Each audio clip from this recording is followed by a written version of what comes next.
Hello, ladies and gentlemen, and welcome to the Coast to Coast Combat Hour. I'm your host, Matthew Hawkins, and as always, I'm joined by my co host, Ed Carbajal. Ed, we are approaching the holiday season. Mhm. Some good fights last week coming up around the corner, and then we get the New Year's Eve festivities that we've all gotten used to. But how's it going out there, man? How you doing this week prior to Thanksgiving? Pretty good. You know, 'tis the season. It's fall. The fucking leaves are falling. My allergies are kicking my ass, but I'm here, ready to do this. Um, UFC 295. I mean, it goes without saying that the fighters performed well. The fights were exciting. The card was exciting. Even with the fallout with the main event and stuff like that. There's something magical about that building and that arena and the events that take place there. And it looked like the night was pretty good, regardless of what fights you wanted to see or you didn't want to see. So I'm kind of happy with that. 30th anniversary. It was days before the 30th anniversary of the UFC's 30 years, and I did like uh I did like that Oscar Willis of Mac Life kind of brought up how I'm surprised they didn't make a bigger deal out of it. Um, the UFC started celebrating that milestone in Madison Square Garden, in a state where they were once banned. It was a nice little fu to the folks that tried to keep them out of the state for so long.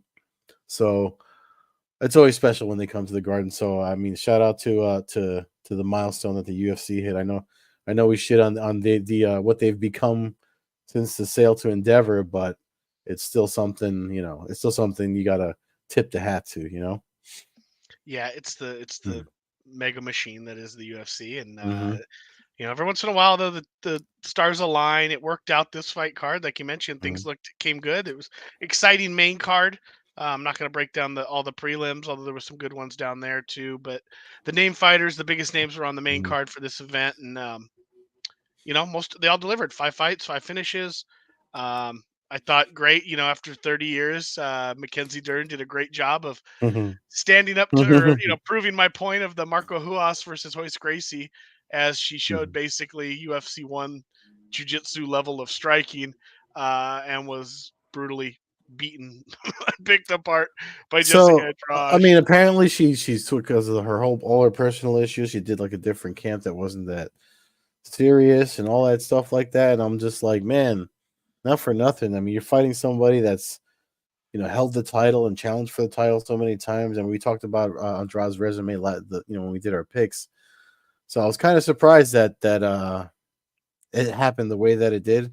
Not as surprised because obviously we both picked Andrade to win, but you know what I mean. I mean, you called it with your description was pretty much what happened, and Yeah, I mean, it was a dismantling top to bottom. mhm, Yeah, even me calling out, the only chance that Dern had was that she had a good jab going. She actually mhm, had a good jab going that night. So that was the one thing she had. She had a pretty good power jab. She just didn't use it that much. And whenever she got into big striking mhm, exchanges, it was like she became, the flailing, just mhm. not no like you like somebody who doesn't look like a professional fighter. And there's not Valentina Shevchenko, and the foot movement and the keeping chin tucked Yeah, and and that kind of and stuff.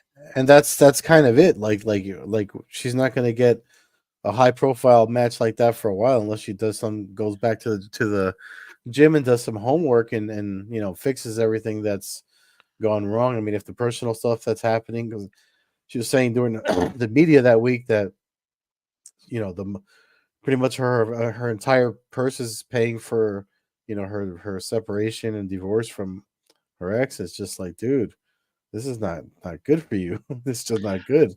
I mean, I feel like she's basically Ronda Rousey.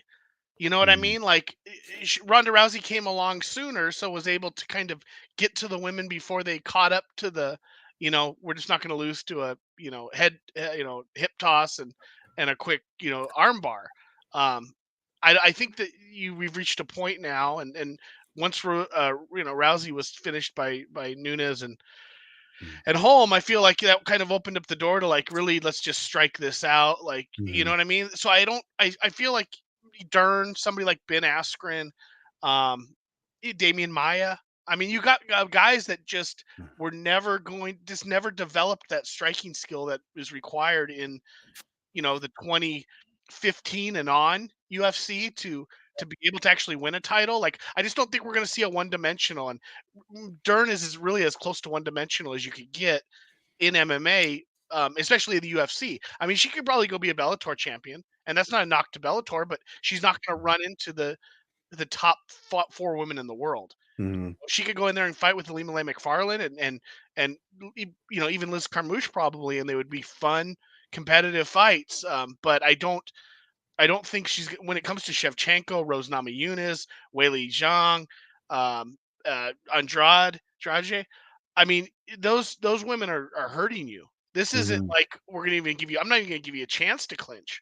Like, I'm gonna dismantle you from the outside, whether it's leg kicks or whether it's just hard punches, Yeah. lightning strikes. I think and there's nothing wrong with just finishing out being the highest peak you reach is Mm. what 3-4 in the world.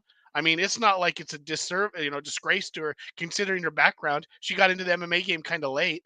Had Mhm. she started 8 years earlier when she was really running the jujitsu scene and stuff, like it might have been a different world. She would have got into a Winkle John or one of these big camps and really Mhm. developed her skills while the sport was still kind of developing itself, especially for the women. um, she would have had a much better chance. But I, Yeah. I think she would have literally been the Ronda Rousey of 115, 125 Oh pounds yeah. 100%. if it would have been at the right time. But right now, it's just there's too many killers and too many good strikers, Mhm. and the takedown defense is really what make because she's not a wrestler, she's jujitsu. So she doesn't have that.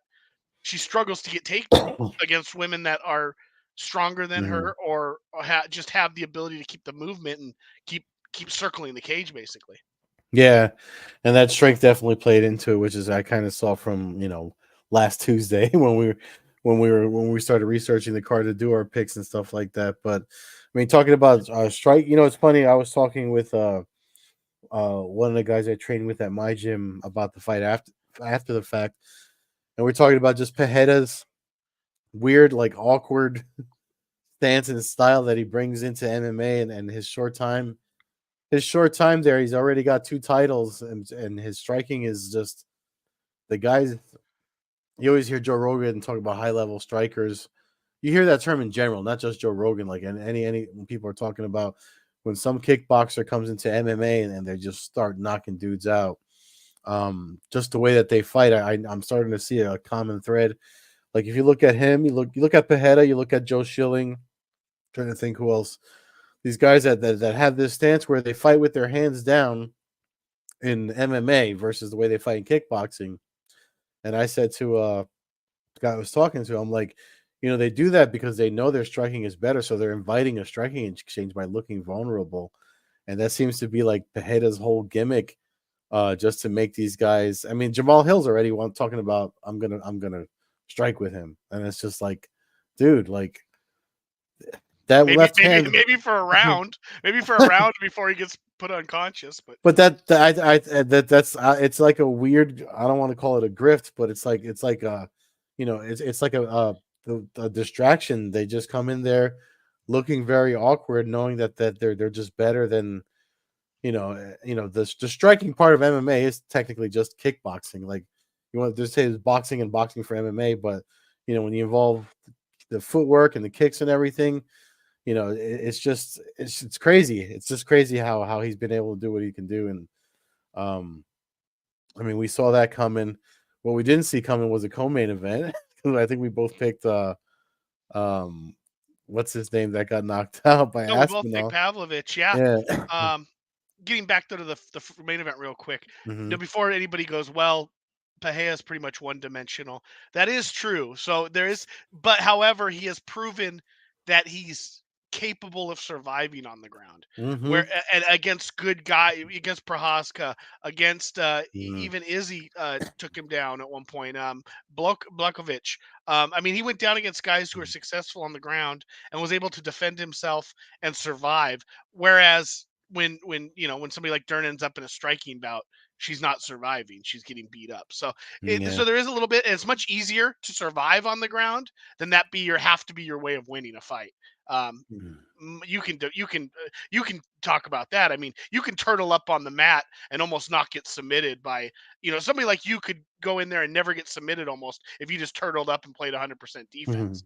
You could survive, but if you have to win by submission, it's a lot harder to obviously to get that win, especially when you're not Yeah. going to win a wrestling match. So, Mhm. but yeah, the main event, we were wrong on that one. Um, Two big dudes came out swinging. Not a lot of game planning, but a lot of hard punches. Pavlovich landed two. Um, Pavlovich landed some really hard shots Mhm. prior to the straight shots. I didn't really take into effect Aspinall just being a laser lightning striker. With Pavlovich coming in kind of with more of that later career Fedor swinging and kind of going for the kill with every shot, which I don't think is the best strategy, but it's obviously got him to this point.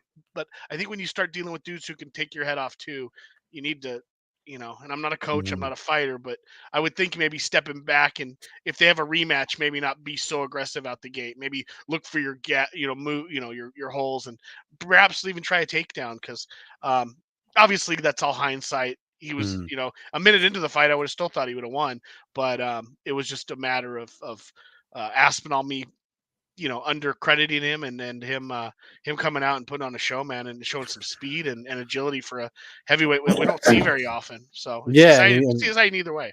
yeah, and it's crazy that he told Lorosenko after the fact that he had a back injury and he couldn't really train for it. So maybe the rest had something to do with his, everything firing off better. Who knows? But um, I don't know. Now with the whole situation, you know, I who knows what they're going to do with that because they still want to do the Jones Miocic thing. Miocic was walking in the garden looking like he had something wrong with his leg, and it's like, It's called being a 43-year-old fighter who yeah, hasn't but fought in 5 years. I mean, that's the whole thing. Like, I don't even, I, I don't. They should have stripped. I was explaining to somebody this weekend. Another shout out to them. They appreciated when I gave them the Bellator shout out. So same folks I'm talking about now, but I was explaining to them how I felt like the UFC dropped the ball on a chance to create another superstar. You had two big heavyweights, probably the two best heavyweights in the world, fighting off in Madison Square Garden, Mhm. sold out arena, huge pay per view. And sure, you got the interim title, but to me, it was a perfect chance to crown your new heavyweight champion, somebody who could be your fighting champion for the next. I mean, you're not Yeah. going to get usually don't get long runs in the heavyweight division, but you could get a 2 or 3 year run out of one of these guys and then be the next goat for the UFC heavyweight. Mhm. So I it's just weird to me that you kind of diminish it by Yeah. being the interim, and you got Jones who's going to sit out another year, waiting on the surgery information. By the way, it's funny how we got all the rumor about Yuri Prohaska, right? Nobody saw a scar Mhm. on his shoulder after apparently having the worst shoulder injury in the history of sports. Somebody else was saying that too. I It forget was all who. over. I saw multiple Yeah. people saying it, and um, I mean, let's be honest. Jones hasn't fought in 3 years. Did he test? I mean, what did he? Is he coming off of another suspension? I mean, how many is this dude just popping 6, 7 times and we don't know? I mean, the fact that he's not fighting, that his excuse was that he had to put on weight, and then that took 3 years, and which is ideal, the same amount of time he probably would have had to serve if he would have had another steroid suspension, which I believe was 3 years. So that lines up fairly close. Now, I mean, now we're hearing McGregor not tell. Uh, there it is, Yuri out there. Yeah, I mean, are we still now McGregor? They're saying July now. I mean, did McGregor pop again? I mean, at this point, who the hell knows, right? Like, they're not going to disclose it. It No, seems like. especially that they're doing their own testing shit now with I mean, why I wouldn't already why would forgot the why new wouldn't one that why they're wouldn't making. McGregor fight in April? Dana White said he doesn't have to follow USADA anymore. Yeah. Unless you just lost all credibility, and these dudes are, Yuri was the most tested UFC fighter of all last year. Interesting. So a guy with supposed shoulder injury is the guy you test that many times, but he also would have been the most tested if he would have tested positive. And I'm a Yuri Prohaska fan, so I don't even like the conspiracy. But it sure seems like things might line up that way when you start talking about massive surgeries and no sign of a Mhm. scar. I Yeah. mean, I mean, you know, if I told you I had a massive shoulder surgery, then you looked at me and there was no wound or no scar, would you really believe I had a massive shoulder surgery? Yeah. Yeah. I mean, it's odd, but I just think the timing for stuff. But I just think it was a big missed opportunity to crown your next heavyweight and create a superstar. The UFC's got this issue where they got with this lawsuit going through, the money being distributed. It seems like it'd be easier to distribute it to one guy who's really carrying your organization than try to spread it out a bunch among, giving the 10-10s an extra, $2,000 each. It's going to take a lot more. I'd rather give a guy $20 million who's going to be your heavyweight champion, who's going to sell out Wembley Stadium. It just doesn't, it seems odd to me that you wouldn't, they really dropped the ball for now. A fight that might take place in another year between Mhm. two dudes that will have not fought for a combined decade other than the Gone fight, and and they're going to be fighting for the heavyweight championship. And then what? And then they're going to relinquish the belt, and then we'll finally acknowledge Aspinall. I mean, Hey, or is they've that? done stranger things, I so hope Aspinall doesn't wait 18 months. Right? He's going to defend the interim title. I'm sure, right? mhm. Isn't he? And why wouldn't he defend it against Miocic? If Miocic has earned a title shot, he's going to fight Yeah. John Jones anyway. So why? I mean, I get why he won't because he gets ass kicked and it takes away the money fight of the Jones fight. But if you're the I heavy, wouldn't if be you're surprised if they just bank them all for July for the international fight. We can try to do, something with that. I mean, I'm not going to be. I'm not surprised at anything they do anymore. This is the machine part of the UFC Yeah, that it's just that it I'm seems referring it to. It's seems just. weird. It seems odd, the Mm-hmm. timing of stuff, and I don't know. Like I said, I'm waiting for Jones' surgery announcement. Right, that happened a month and a half ago now. Mm-hmm. We should be, or well, a month ago, we should be. I would think he'd have the surgery, or I would think we'd be hearing something. And I'll probably eat crow when he puts out a video of his shoulder, his bicep being cut open. But Yeah. I'll admit I was wrong. But if we don't hear anything, it'll be kind of funny to see how that unfolds. Mm-hmm. Anyways, back to Bellator, another one where we have no idea what the future holds, but at least we know we get to Saturday night with Bellator 301. Um, I think it's fair to say this is the end. I think we would be naive not to think it's the end when there's not another event scheduled. At least the end as we know Well, Bellator as of yeah, now. I we'll you know see. I, Maybe they'll announce something on Friday. Who knows? But it's 301, and as far as we know, John Morgan spoke with Jesus. There's so many people that are in charge of stuff at the PFL, but he spoke with Peter Murray. I keep confusing all their names because there's so many people that are like in charge of things over there. But Peter Murray, who's one of the bigger names in their hierarchy, I forget what his title is, but when John Morgan talked to him, talking about the deal with them and Bellator, he said it's nothing's done until it's actually done. Apparently, there's a lot of what do we want to call it? There's a lot of fuckery going on with these big financial deals when it comes to media rights and distribution and who's paying for the tentpole events and when they're on the road. So who knows what's going to happen? I know there's this, and then there's a lot of Bellator fighters we know from Bellator, like Juan Archuleta, are fighting at the end of the year in Japan at Ryzen. So for now, we got to enjoy this card. yeah, yes, we do, and it's a great card to enjoy. I will be interested to see because how does PFL do that? Like, I mean, not to go off on a rant on this or talk too much about it, but if you take a Bellator event and a PFL event and you put them both out there, Bellator is going to outsell PFL for the live show like 10-1. Mm-hmm. So they're not. That's why I don't think they're gonna run Bellator shows because that discredits the hell out of PFL when Bellator has a crowd of 9,000 and PFL has 900. No, Because that's that's kind literally of what you get. That's literally what happens at at these well, events. that's kind of like what that was kind of like the shot that I know everyone's the poor Daniel Yanofsky. That was the guy that asked an Ngannou question to Dana White on the post fight press conference at UFC 295. And Dana White's told me one of the stupidest question of the night or whatever it was he said. But that's kind of what he was hinting at when he answered him. He was like, none of them can, none of them can sell a ticket or whatever. But I mean, if you're comparing the two and ticket sales, Bellator's the one that's Way better than Bellator's the one, PFL. yeah. Way better than PFL. Number two in the United States, easy for Mm-hmm. MMA.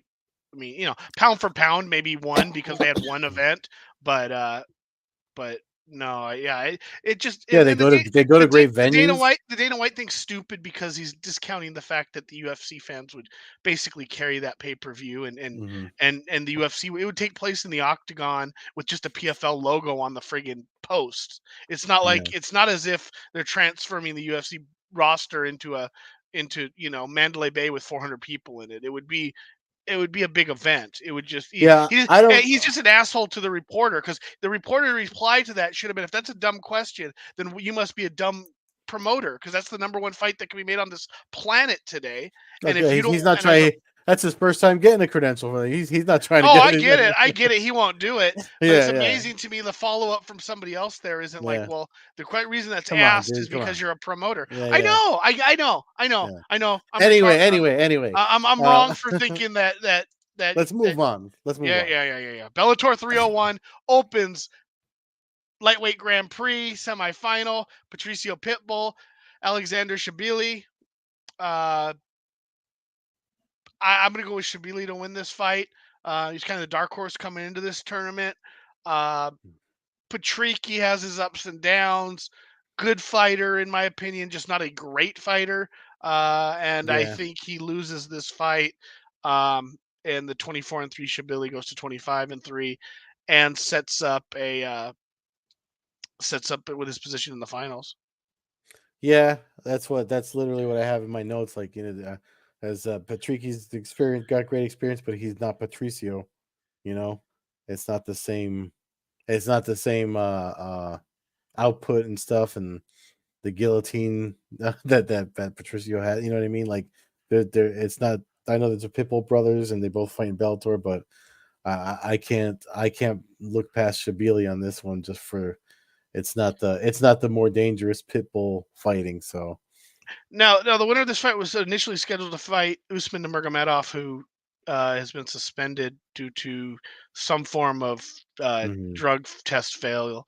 Have they said?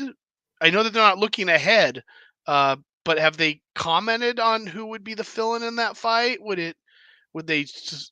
Was there any of the press releases or anything? Did you happen to see anything where it was or is Primus moving on despite because it was a no contest now? I don't I didn't see anything that directly addressed that, but Primus actually put a post out the day that it was announced that he made it seem like it was gonna fall on him.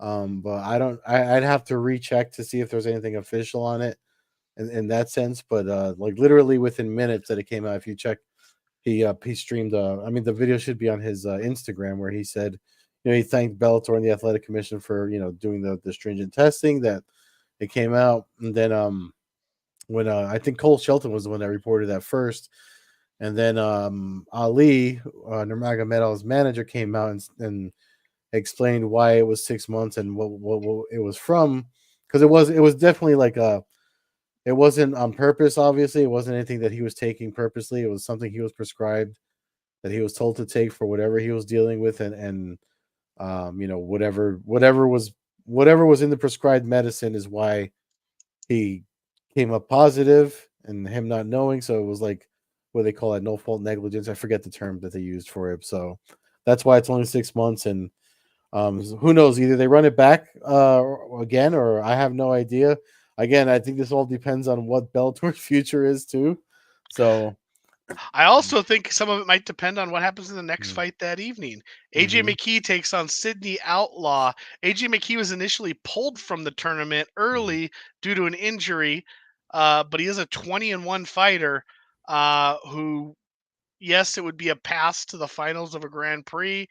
But if you were going to have kind of that Daniel Cormier fill-in guy, AJ McKee would be a hell of a fight versus Pitbull or Shabili.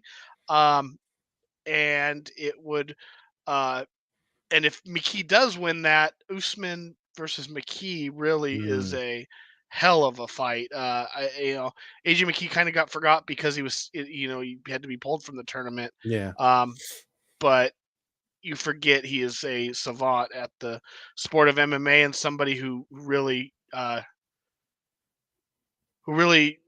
I mean, he could fit in there, and I don't think anybody can complain. You'd hear some Mhm. people saying he didn't deserve it, but it would make a nice setup there. So, Yeah. getting to this fight, I got McKee winning. Outlaw's a good fighter. but I just think he's a good fighter. Again, I think McKee is a special talent. I think Mhm. McKee wins this fight pretty much any way he wants, honestly. And Yeah. um, I hope some of these guys get through this, clean. So maybe we get a chance of seeing some of these guys on the Rising card at the end of the year, because this card really is loaded with names of Bellator and Mm. what they got left going. Next fight of the night, rematch. Or well, who do you have winning that fight? You have McKee too. Yeah, no, yeah, for sure, McKee. Okay. Uh, Rufian Stotts, Denny Sabatello, rematch from their Grand Prix fight.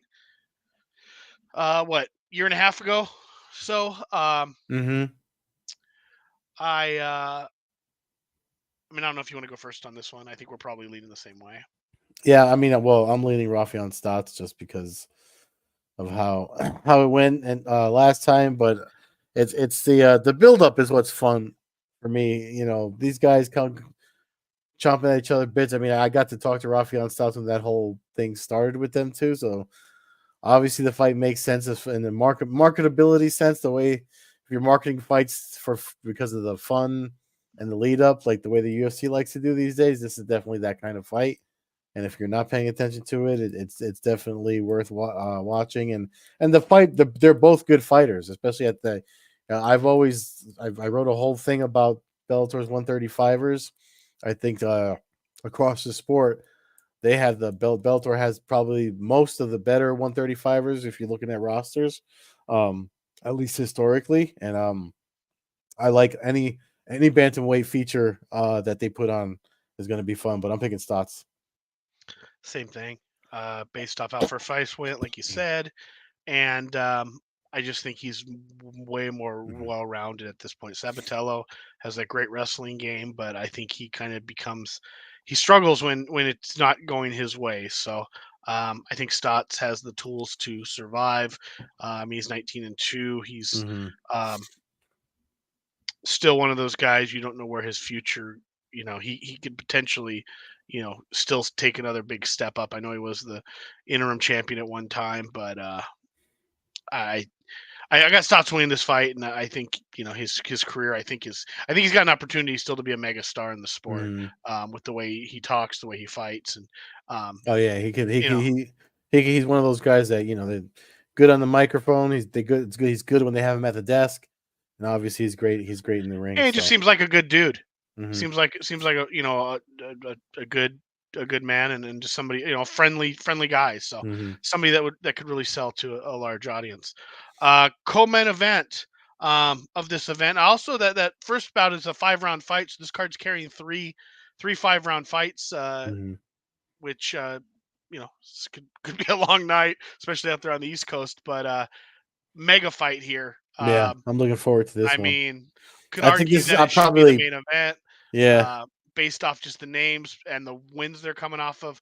Sergio Pettis, who coming off of his decimation of Patricio Pitbull, takes on Patchy Mix, who knocked out Stotts in his last fight to win the Bantamweight Grand Prix in spectacular fashion with a knee. I mean, this is a great fight. I'm gonna pick Mix. I said after he beat Megomed I won't pick against him. He beat a Megomed, so I kind of Mhm. let the Mix carry that.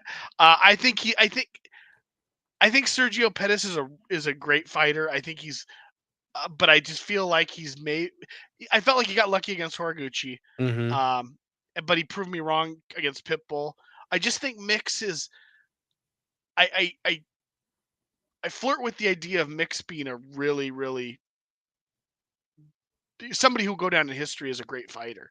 Like not just somebody we talk about for a 2-3 year span, but at 18-1, um, with his size, with the coaches he's training with now, like with just Yeah, I know I ESPN featured him a few times from there, like end of the year. yeah, because it does it So have his age? I mean, he's what, late 20s? yeah, no, he's young. He's a young guy. He's a young man. Let me see if I can pull up his age real quick.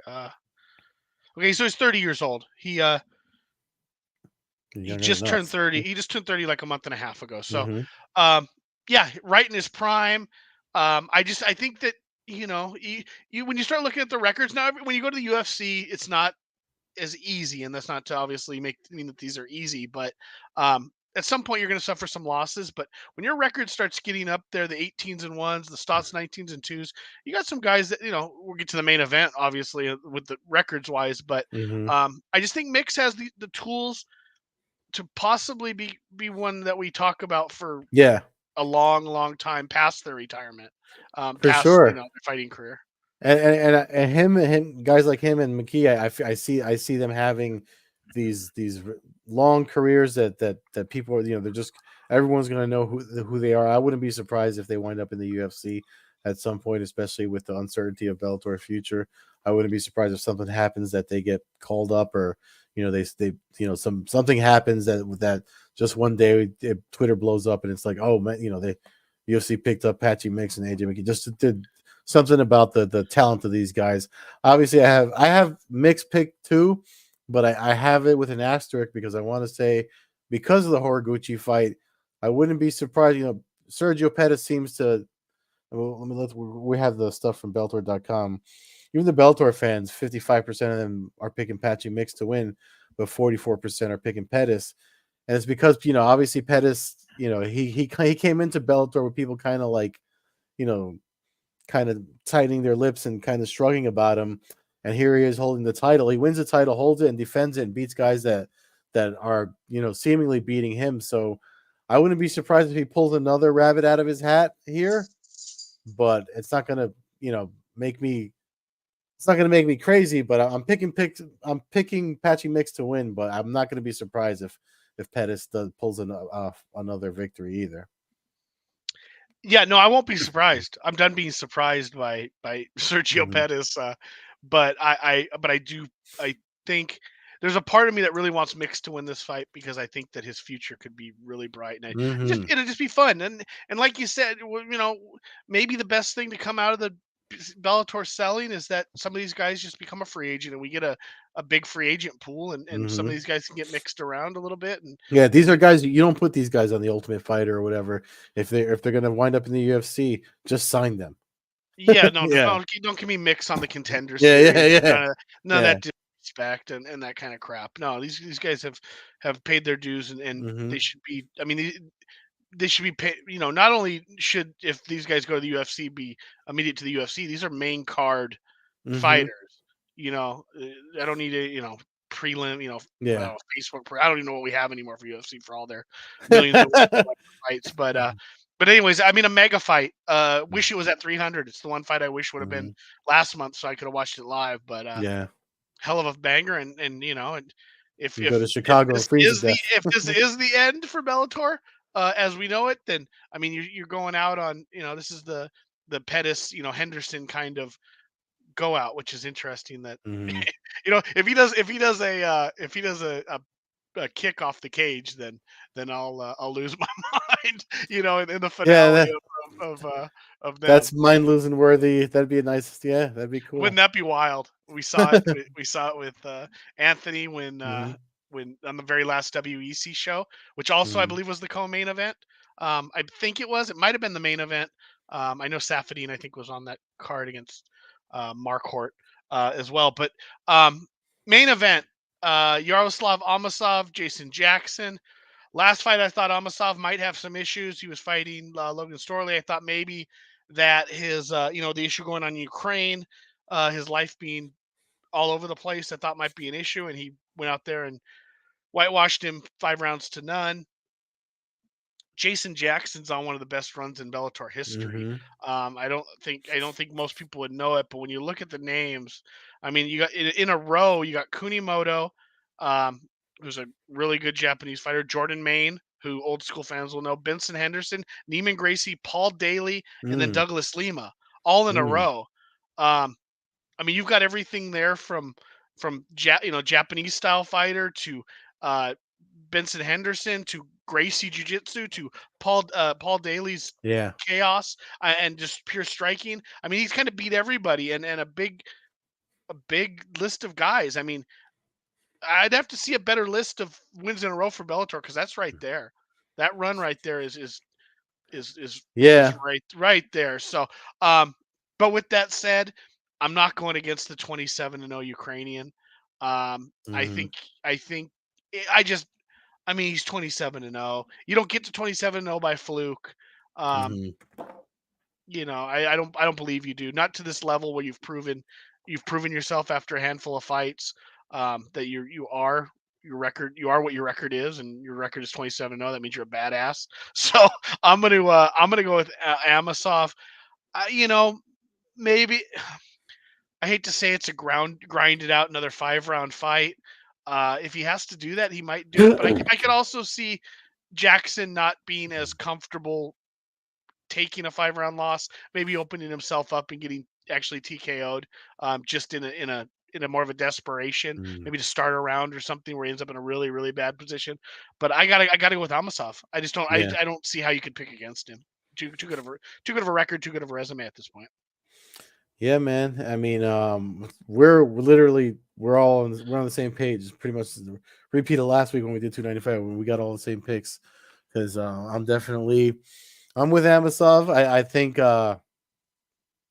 I think even with the resume that Jackson has built in Bellator, Amosov is probably going to put a stamp on his own resume by beating a guy like Jackson. And if Jackson, obviously, if it goes the other way, if something happens that Jackson wins, I mean, that would make for a hell of a. The thing about Bellator's website, they don't, we get these percentage picks. 13% of the fans are picking Jackson to win, and 86% are all for Amosov, like you and I. But fight night, I'm interested in what the odds will be on like the sports books.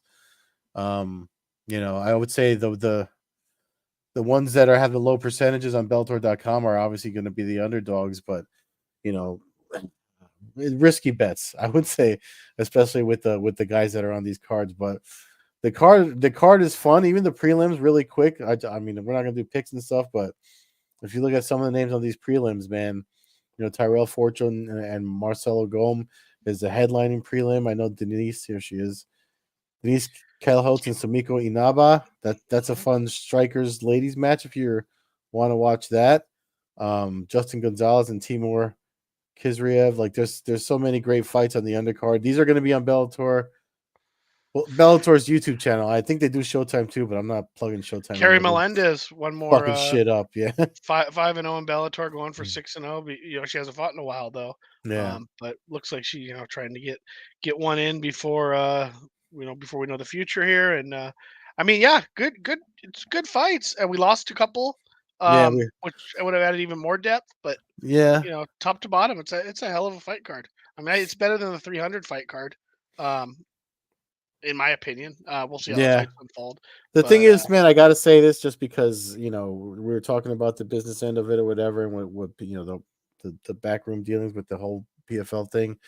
The people that are really fucking up here is Paramount, CBS, Viacom, whoever. Bellator's current owners. You just went through a writer's strike. I know it's settled, as of last week or whenever it was, but that whole time, if you needed content and stuff like that, you had live sports that wasn't affected by that and like you're putting who knows what eggs you're putting in what basket over there, because I mean everybody, even Netflix is talking about having live sports, some sort of weird live sport in 2024. So you got all these people that want live sports, and you're fucking up letting Bellator go. Shame on you. Seriously, fucking put money into it.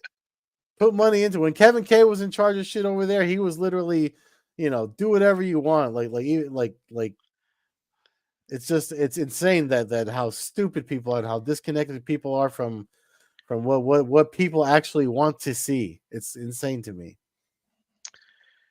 yeah, I'm with you. I don't. It's not easy to make money, but it sure doesn't take long for a bunch of guys to lose a bunch. I mean, like you Yeah, said, it took till what, two. I mean, I don't even remember what number it was. 290 before they went on CBS. dude. How do you let go? How do you let go of a product that you already had that everyone else was trying to get?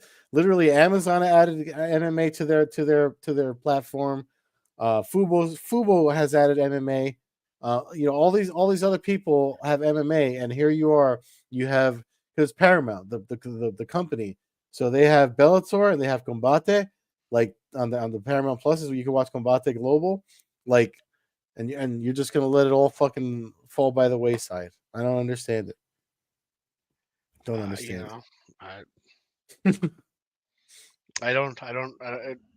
If we understood it, it'd be Yeah, we'd it'd coast be to us coast making it. Yeah, combat. Uh, yeah. We'd be out there making deals and wearing the navy yeah. blue suits and schmoozing and hugging the Rock and all these people like all these guys do at the fucking cage side. Just walking in with Donald Trump and Kid Rock and you and me. but Wow. Yeah. I don't even know. I don't even know anymore. But you really don't. but the fights are I'm good. trying to learn though. I'm trying to Like learn. it's never gonna go back to the way it was. We're just gonna have to, if we're gonna keep with this sport, you're gonna have to just deal with it. And Yeah. if you choose not to, then Make a TikTok and swallow a fucking frog or something, and then you'll be able to cover all the UFC events you want.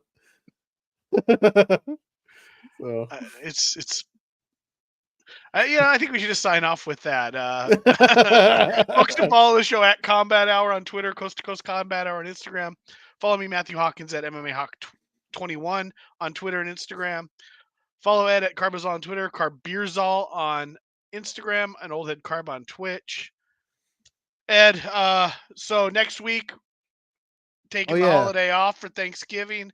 yes. Um, No podcast next week because it'll be usually recorded and it's gonna be the day before Thanksgiving. I got to pick up some pies and prepare for the fattening of Thanksgiving. And really quick before we sign off, I almost forgot to plug. Remember we had Dre Miley on the podcast a couple of weeks ago. His fight is this Sunday, UFC Fight Pass. Anthony Pettis FC. We're talking about Sergio Pettis. Anthony Pettis FC. UFC Fight Pass on the 19th. That's a Sunday, I believe. And his fight against Evans is on there.